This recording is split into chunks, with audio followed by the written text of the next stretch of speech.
ونفراك بريد والتمريرة والكرة الخطيرة خطيرة خطيرة خطيرة خطيرة خطيرة خطيرة خطيرة. هل هناك ضربة جزاء أم هناك خطأ لمصلحة الحارس؟ لا نعرف قرار الحكم. سيد المخرج وهناك بطاقة حمراء، هناك بطاقة حمراء على من؟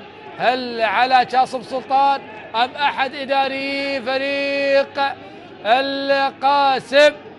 هل هناك بطاقة حمراء على من؟ البطاقة الحمراء، البطاقة الحمراء على من؟ هل على الحارس البديل؟ بانتظار قرار الحكم. أي مباراة فيها أحداث وتقلبات. شاهدنا الفصول الأربع في هذا اللقاء.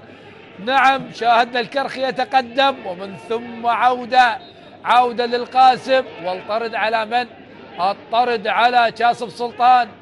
هل الطرد على جاسم سلطان؟ البطاقات الحمراء في الجملة الآن من الحكم محمد صادق أشهر 17 بطاقة صفراء قبل هذا اللقاء، وأيضا بطاقتين حمراويتين، لكن الآن في هذا اللقاء يشهر بطاقتين حمراويتين. علي حسن اللاعب المدافع الذي تسبب الطرد على علي حسن، الطرد على علي حسن.